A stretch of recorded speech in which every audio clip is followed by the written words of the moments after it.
நண்பர்களே, so topic போகிறதுக்கு முன்னாடி சேனலை சப்ஸ்கிரைப் பண்ணாமல் இருந்தால் சப்ஸ்கிரைப் பண்ணிக்கோங்க, ஃபாலோ பண்ணிக்கோங்க.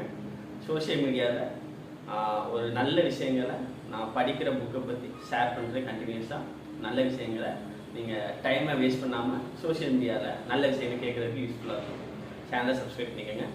இன்னைக்கு டாபிக் வந்து அந்த புக்கில் படித்தது வந்து 4 stages ஆஃப் பில்டிங்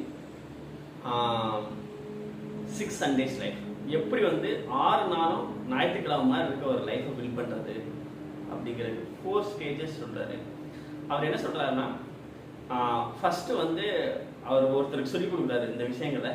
அவர் வந்தோடனே எனக்கு இந்த விஷயம் சொல்லிக் கொடுக்குறது, எப்படி வந்து இவ்வளோ ஒரு பிஸ்னஸ் பண்ண எப்படி ஸ்கில்லை கற்றுக்கிட்டாரு சொல்லிட்டு அதுக்கு அவர் சொல்கிறாரு. ஃபஸ்ட்டு அதோட டெஸ்ட் என்ன பண்ணுறாருன்னா, இவரை கண்ணை கட்டிட்டு ஒரு இடத்துல உட்கார சொல்லிடுறாரு. அவர் வீட்டில் உட்காந்துட்டே இருந்து சொல்கிறாரு. கிட்டத்தட்ட ஒரு 5 மணி நேரம் உட்காந்துருக்காரு. அதுக்கப்புறம் அவருக்கு வந்து ரெஸ்ட் ரூம் வந்திருக்கு. ஸோ இப்போ அவத்துக்கு போகாம இல்லை நீ போய் இருக்கணும் அப்படின்னோடனே அவர் என்ன சொல்லிட்டாரு, சரி கையை வச்சு தடவி ரெஸ்ட் ரூம் போய் அடைஞ்சிட்டாரு. அது போகிறதுக்கு முன்னாடி பில்லர் நடிச்சிருக்காரு, அங்கே எங்கே சவுண்டு கேட்டுருக்கு. பட் ரீச் ஆகி அங்கே போய் ரெஸ்ட் ரூம் போயிட்டு வந்துட்டார். அதுக்கப்புறம் வந்து உட்காந்துருக்காரு. சரி அப்படின்னு சொல்லிட்டு பார்த்தா சாயங்காலம் வரைக்கும் உட்காந்துருக்காரு. கிட்டத்தட்ட 9 மணி நேரம் உட்காந்துருக்காரு. அதுக்கப்புறம் அவர் சாப்பாடு மட்டும் கொடுத்துருக்காரு. ஸோ 9 மணி நேரம் கழிச்சு கண்ணை அவர் ஊற்றுட்டு கேட்டிருக்காரு, எப்படி ஃபீல் ஆச்சு, ரொம்ப என்ஜாய் பண்ணீங்கன்னா கிடையாது, ரொம்ப கஷ்டமாக இருந்துச்சு அப்படின்னு சொல்லிட்டு. நம்மளும் நம்ம லைஃப்பை வந்து இப்படி தான் கண்ணை கட்டிட்டு தான் வாழ்ந்துட்டுருக்கோம். இந்த 9 to 5 ஜாப்ஸ் போயிட்டுருக்கவங்க கண்ணை கட்டிட்டு தான் நம்ம வேற எங்கேயும் பார்க்குறதில்ல. நம்மளுக்கு வந்து லைஃப்பில் என்ன பண்ண போகிறோம் எங்கே ஒரு ஐடியாவே இல்லை. ஸோ இன்னொருத்தவங்களோட பிஸ்னஸ்க்காண்டி நம்ம உழைச்சி கொடுத்துட்ருக்கோம். அதுதான் வந்து அதுக்காண்டி தான் நம்மளுக்கு இந்த எஜுகேஷன் சிஸ்டமும் இந்த கார்பரேட்டும் நம்மளை உருவாகிருக்கு.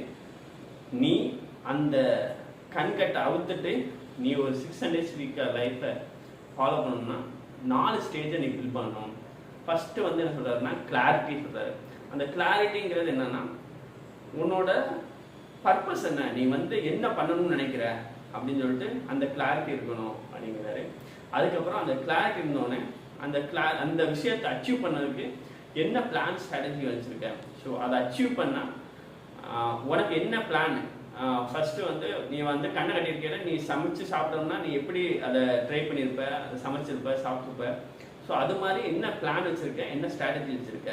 அந்த கண்ணை கட்டிகிட்டே இருக்கையில் சமைச்சு எப்படி சாப்பிட்றதுங்கிறது அப்படி சமைச்சு கற்றுக்கிட்டீங்கன்னா அதுக்கப்புறம் அதை நீ சாப்பிட்டுக்கலாம். அதுக்கப்புறம் மித்தவங்களுக்கு அதை கொடுக்கலாம். அதுக்கப்புறம் வந்து என்ன சொல்கிறாருன்னா, இதுக்கு வந்து இமிடியேட் ஆக்ஷன் இருக்கணும். அந்த பிளான் ஸ்ட்ராட்டஜி வச்சுக்கிட்டா மட்டும் பத்தாது,